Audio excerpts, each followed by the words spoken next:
upbeat, playful music starts. Hey, cat mums and cat dads! Picture this, a cozy fireplace, a warm blanket, and a sweet little kitten lapping up a saucer of creamy white milk.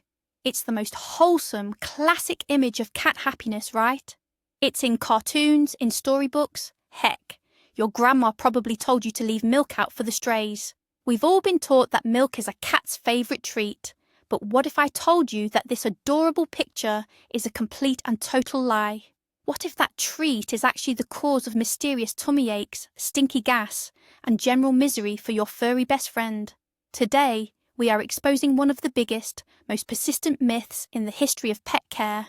Prepare to have your mind blown. And hey, before we dive in, drop your fluffy troublemaker's name in the comments below.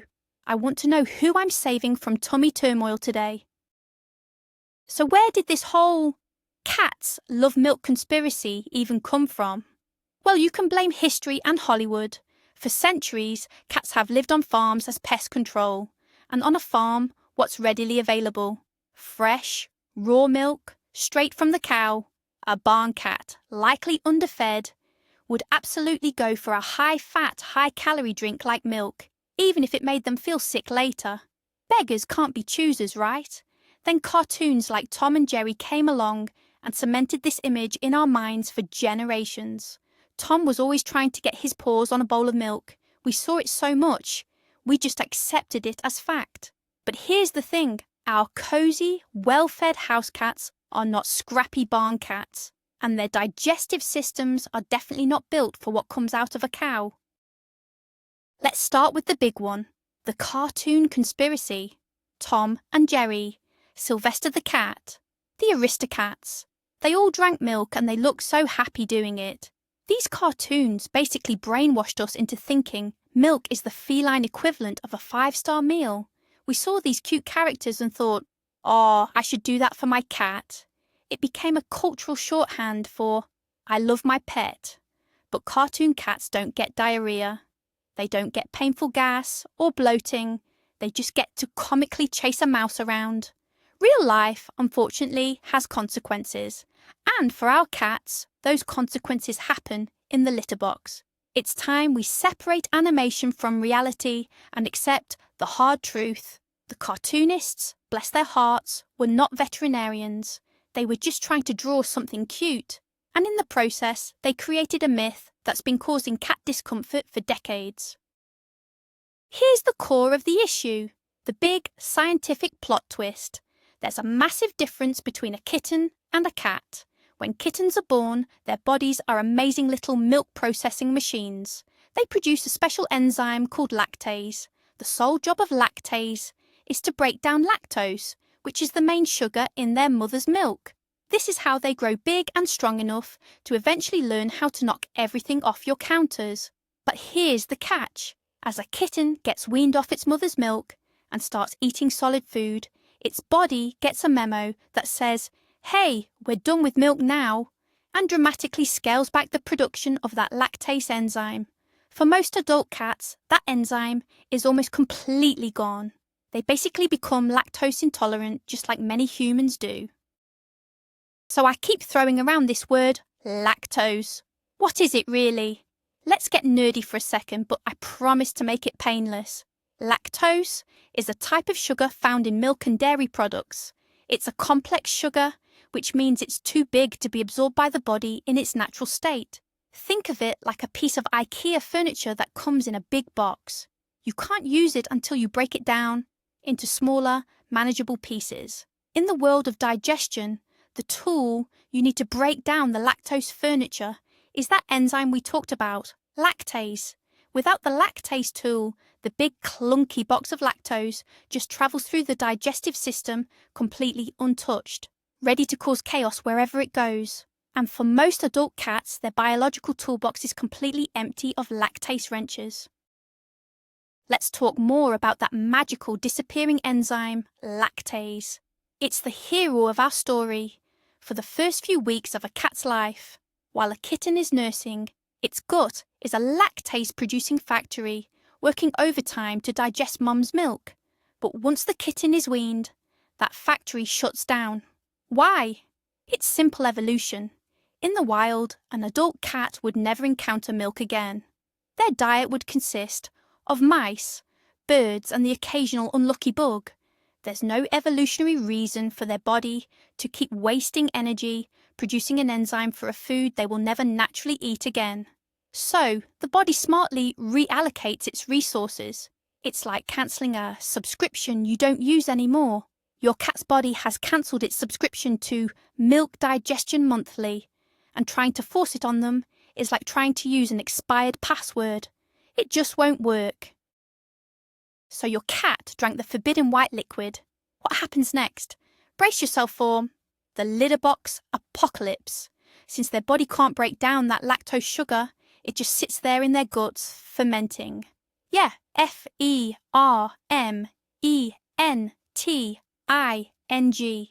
It's like a tiny, furry brewery setting up shop where it absolutely shouldn't be. This uninvited party draws water into the intestines, leading to the dreaded outcome we all fear, diarrhea. But that's not all. The bacteria in their gut have a feast on this sugar, producing gas, lots and lots of gas.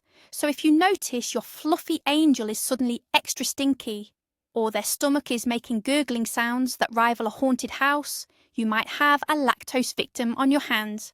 It's not just messy, it's genuinely uncomfortable and painful for them. Not a fun time for anyone involved. How can you tell if your cat is a victim of the great milk myth? The signs of lactose intolerance can range from subtle to, well, extremely obvious. The most common sign is, of course, diarrhea, usually occurring 8 to 12 hours after they've had the dairy. You might also notice vomiting, but it can be sneakier than that. Listen for stomach gurgling or rumbling. Look for signs of abdominal pain. Your cat might cry out when you try to pick them up, or they might seem bloated and uncomfortable. And then there's the gas. Feline flatulence is a real thing, and it can be a dead giveaway. They might also show a lack of appetite or become lethargic because they just feel crummy. If you give your cat a dairy treat and notice any of these signs, you have your answer. The milk is the culprit. Okay, so cow's milk is out. But what about all the other dairy delights? You're eating a bowl of ice cream and those big, pleading eyes are staring you down.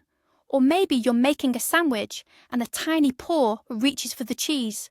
Is all dairy bad? The short, simple answer is, yeah, pretty much. Cheese, ice cream, cream, yogurt. They all contain lactose, just in varying amounts. Hard cheeses like cheddar might have less lactose than milk, but it's still there. Ice cream is a double whammy of lactose and high sugar, which is terrible for cats. The bottom line is that any dairy product carries the same risk of turning your cat's digestive system into a war zone. It's just not worth the potential pain and clean-up for a few licks of a treat. But wait, what about the yogurt exception? You may have heard that plain yogurt, with its live and active cultures, is okay for cats. This is a grey area, so let's clear it up. The theory is that the beneficial bacteria, probiotics, in yogurt help break down some of the lactose, making it easier to digest. And for some cats, a tiny lick of plain, unsweetened yogurt might not cause a problem. However, the key words here are tiny lick and might not. It still contains lactose, and many yogurts are loaded with sugar or artificial sweeteners like xylitol, which is extremely toxic to pets. Is the potential minor probiotic benefit worth the risk of an upset stomach or even poisoning? Most vets would say no. There are much safer, feline-specific probiotics you can give your cat if you're worried about their gut health. Let's talk about the cheese tax. You know the deal. You open a slice of cheese and suddenly your cat materialises out of thin air, convinced they are legally entitled to a portion. It's cute, but giving in is a trap. When your cat begs for cheese, they aren't craving dairy. They have no concept of it. What they're actually drawn to is the high fat and protein content. Their little predator brain smells that rich, fatty goodness and goes, "Gimme!" They don't know it comes with a hidden side of lactose that will betray them later. So when you pay the cheese tax, you're satisfying their craving for fat, but you're also setting them up for digestive distress. It's like giving a kid candy for dinner. They'll love you for it in the moment, but you're not doing their health any favours. This is the number one argument I hear. But my cat loves milk. He begs for it and drinks it all up. I get it. I love pizza, but if I eat a whole one, my stomach is going to stage a protest. Just because a cat, or a person, likes the taste of something, doesn't mean it's good for them. Cats are drawn to the fat content in milk. Fat tastes delicious. To them, it's a rich, creamy, high-calorie liquid that appeals to their survival instincts. They have no way of knowing that this tasty drink contains a secret ingredient, lactose, that their body can no longer process. They drink it, enjoy it, and then an hour later, they're feeling miserable and have no idea why. They can't connect the delicious treat with the subsequent tummy ache. That's our job as responsible pet parents. Here's a scary side effect you probably haven't thought of: dehydration. You might think you're giving your cat a nice drink, but milk is not a good source of hydration.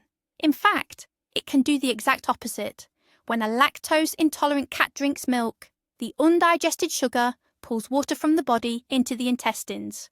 This is what leads to loose, watery stools or diarrhea.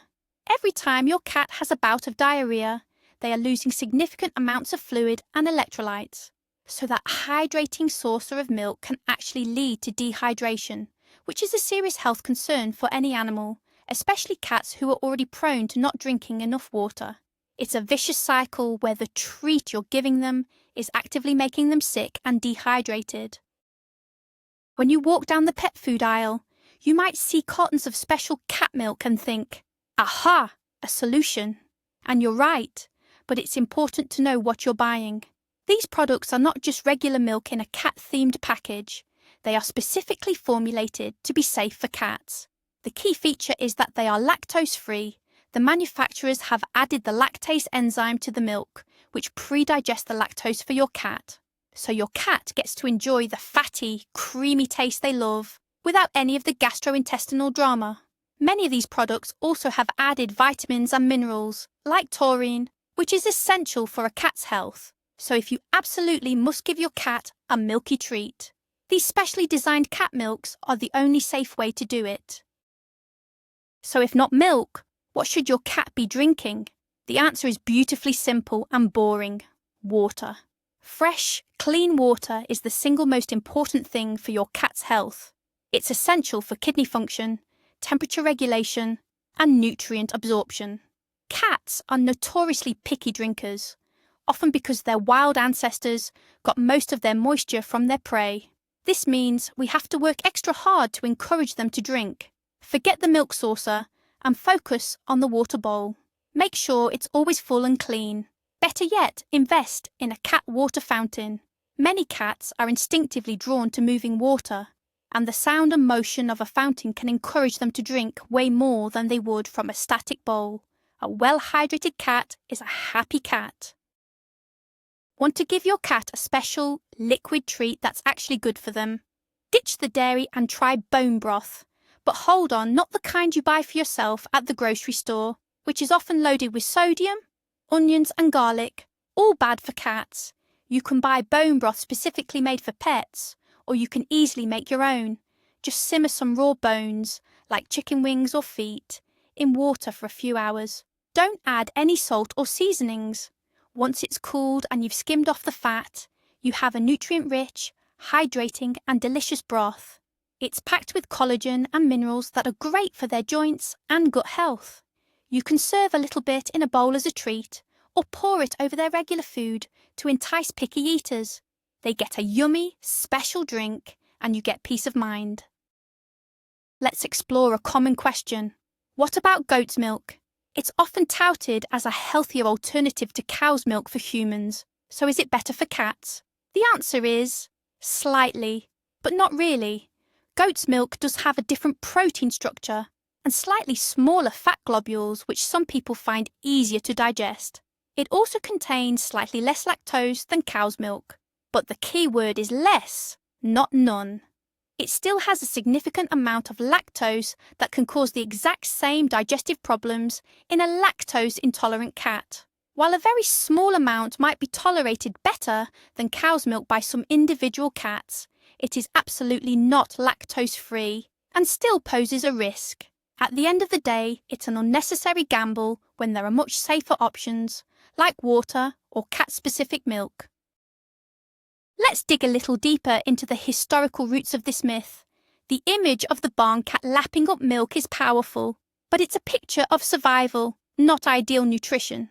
Barn cats of the past were working animals.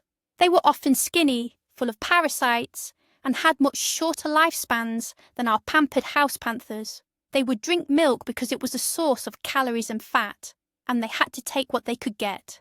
They probably also had chronic diarrhea, but nobody was checking their litter box. We've romanticised this image without considering the harsh reality behind it.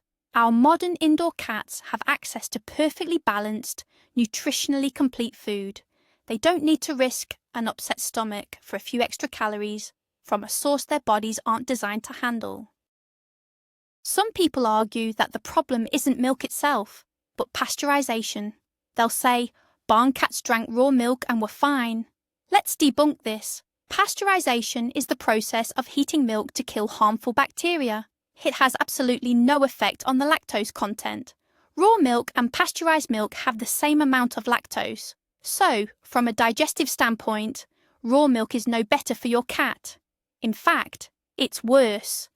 Raw milk can carry dangerous bacteria like Salmonella, E. coli, and Listeria, which can make your cat and you very sick. So not only will raw milk give your cat the same stomach upset as regular milk, but it also comes with a bonus risk of a serious bacterial infection.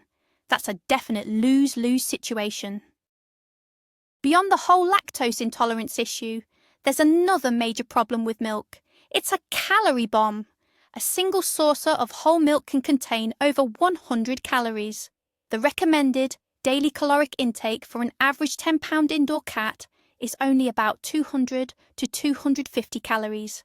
That means one little treat of milk could account for half of their daily calorie needs. And it's what we call empty calories. It's high in fat, but doesn't provide the balanced nutrition their bodies require. Giving your cat milk regularly is a fast track to feline obesity, which opens the door to a whole host of serious health problems like diabetes, arthritis, and heart disease. You think you're giving them a treat, but you could be contributing to a major long-term health crisis. Don't just take my word for it. Walk into any veterinary clinic and ask them about cats and milk, and you'll likely be met with a sigh and a smile. Vets spend a surprising amount of time explaining this myth to well-meaning cat owners. They see the results firsthand. The cat's coming in with vomiting, diarrhea, and painful gas. A vet will tell you that a complete and balanced cat food provides everything your cat needs. Any extras or treats should make up no more than 10% of their daily calories, and those treats should be species appropriate. Milk simply doesn't fit the bill. It provides no nutritional benefit that they aren't already getting from their food, and it comes with a huge potential for harm. The professional consensus is clear. Just say no to milk. So what's the ultimate takeaway from all of this? It's simple. Your cat is not a tiny human, and it is most certainly not a baby cow. Your cat is a perfect tiny obligate carnivore. That's a fancy term that means their body is designed to thrive on a diet of meat. Their digestive systems are finely tuned for that purpose. They are not designed to process dairy, grains, or sugary treats. Loving your cat means understanding and respecting their unique biology. By ditching the outdated myth of the milk-drinking cat, you're not depriving them of a treat. You are actively protecting them from discomfort, pain, and potential health problems. You're showing them you love them by keeping their tiny tummy happy and healthy. And a happy tummy means more energy for important cat activities, like napping in a sunbeam and plotting world domination. So there you have it. The great milk myth is officially busted. Now you know that the most loving thing you can do when those big eyes stare at your cereal bowl is to offer a head scratch instead of a sip. We all make mistakes as cat parents. usually because we love our little fluff balls so much and just want to make them happy. But now you're armed with the truth. You know the secret to a happy cat tummy is simple. Great cat food and plenty of fresh water. Thank you for hanging out and becoming an even smarter, more awesome cat parent today. If you learned something new, please boop that like button, subscribe for more feline facts, and share this video with another cat lover who needs to hear this. And for my final question, what's the absolute weirdest human food your cat has ever begged for? Let me know in the comments. Stay curious and give your cat a cuddle for me. Bye!